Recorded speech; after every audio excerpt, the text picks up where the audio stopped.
Hindenburg के खुलासे पर चुप क्यों मोदी सरकार? जवाब दो, जवाब दो, जवाब दो। हिडेनबर्ग घोटाले पर मोदी सरकार चुप क्यों? जवाब दो, जवाब दो, जवाब दो। जवाब तुमको देना होगा।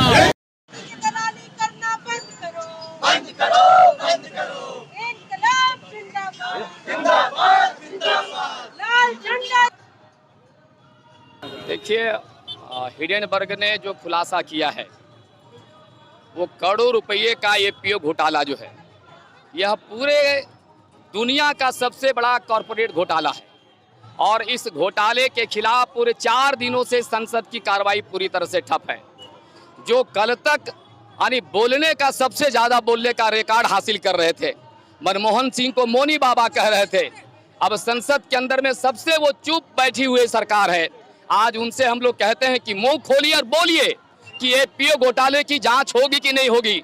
हम लोगों के लाल झंडे की मांग है कि एपीओ घोटाले की जांच कराई जाए और इस घोटाले में जो पूरे जो देश के जो एलआईसी है, जो बीमा है, जो सार्वजनिक संस्थानों के जो पैसे हैं, वो आम जनता की पैसा पूरा बड़े पूंजीपतियों को रेवड़ी की तरह बांटने नहीं देंगे।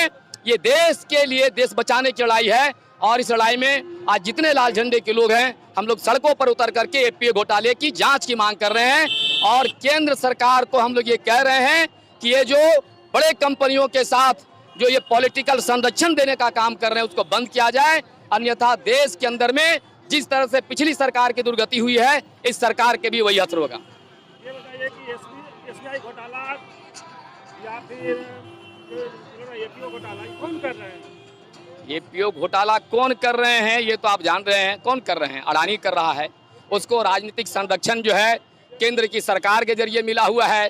तमाम तरह के जो बैंकिंग सेक्टर हैं, तमाम जो सार्वजनिक संस्थान हैं, उनके सारे पैसे उसमें लगा करके सारे पैसे लुटे जा रहे हैं। वो पैसा मोदी जी का नहीं है, केंद्र सरकार का नहीं है, वो सीधे सीधे देश की जनता का पैसा है और इसको लूटने की छूट किसी भी सरकार को नहीं देंगे। मोदी जी के और अडानी का यारी बहुत पहले से था।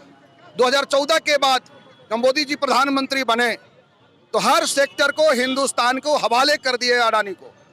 चाहे वो बंदरगाह हो, चाहे वो पर्यटन स्थल हो, चाहे वो सेल हो, कोयला हो, सारे चीज़ों को वह जो है अडानी को हवाले उन्होंने कर दिया।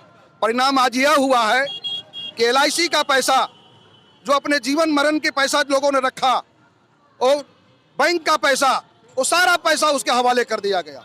और आज 10 लाख करोड़ रुपए की घोटाले हुए हैं। 10 लाख करोड़ का घोटाला देश के अंदर आर्थिक स्थिति चरमरा के रख देगी। और इसी तरह से चलता रहा। 10 लाख करोड़ की बात कर रहे हैं, किसका पैसा घोटाला हो? जनता की पैसा, उसके पैसा सुरक्षित नहीं है। एलआईसी से, जीआईसी से, एफआईसी से ये पैसा वो सुरक्षित नहीं है। अगर वो डूब गया तो क्या मोदी जी भरेंगे? इसलिए रिजर्व बैंक को रोक लगानी चाहिए। आज संसद के अंदर 4 दिन से संसद ठप पड़ा हुआ है, वहाँ कमेटी बना करके, संसदीय कमेटी के माध्यम से, सुप्रीम कोर्ट के जज के माध्यम से उसकी जांच होनी चाहिए। और जो पैसा है, जिस तरह से हमारे देश से कई लोग भाग गए, माल्या से लेकर कई लोग भाग गए, अगर अडानी भी अगर धरती हमारे छोड़ देंगे तो हमारा देश डूब जाएगा। और इसके लिए नरेंद्र मोदी की सरकार जिम्मेवार है। और इसीलिए आज हम लोग पुतला दहन कर रहे हैं। इसको लेकर के पूरे देश के अंदर, पूरे राज्य के अंदर आंदोलन भारतीय कम्युनिस्ट पार्टी और वाम दल के लोग चला रहे हैं। महेंद्र पाठक, प्रदेश सचिव, भारतीय कम्युनिस्ट पार्टी। ये जो डूब रहा है पैसा, एपीओ चाहे एसबीआई चाहे एलआईसी का पैसा है, किसका पैसा डूब रहा है? देखिए, एलआईसी और एसबीआई जो भी पैसा है, यह भारत के 80 करोड़ गरीबों का पैसा है। यह किसी पूंजीपति का पैसा नहीं है। केंद्र की सरकार ने इन्हें 2% पूंजीपतियों के हवाले करके जिस तरह से यहाँ के आम आवाम के पैसों का दुरुपयोग कर लगातार हरास कर रही है, तो इसके खिलाफ ये आंदोलन हम लोग कर रहे हैं। और ये मांग कर रहे हैं कि गरीब गुरबों की संपत्ति को बचाने का जो प्रयास हो सरकार को करना चाहिए। और केंद्र सरकार को पता नहीं अडानी से क्या ऐसा प्रेम है कि वो लगातार बचाने के लिए उस पर कोई स्टेटमेंट भी जारी नहीं करी। चाहे एपीओ लागू हो, चाहे हिडेनबर्ग जैसी कंपनियां उसके खिलाफ बोलती भी है तो उस पर जांच करने की बात नहीं करते। उल्टा उनके लोग बचाव में उतर आते हैं।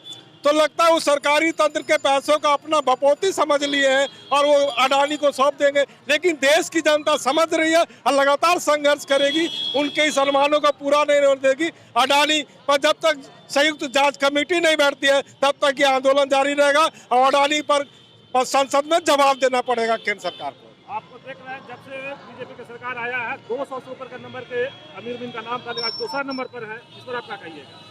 देखिए, आप वो दूसरा नंबर पे पहुंच गए थे, लेकिन आज की तारीख में आप उठा के देखिए कि अर्श से फर्श पर आ गए। कहाँ 1 नंबर 2 नंबर पे थे, आज 25वां से 30वें नंबर पे पहुंच गए। ये लगातार उनकी ग्राफ जो गिर रहे हैं वो कहीं ना कहीं दर्शाता है कि हमारी देश की जो पूंजी है वो कहीं ना कहीं डूब रही है।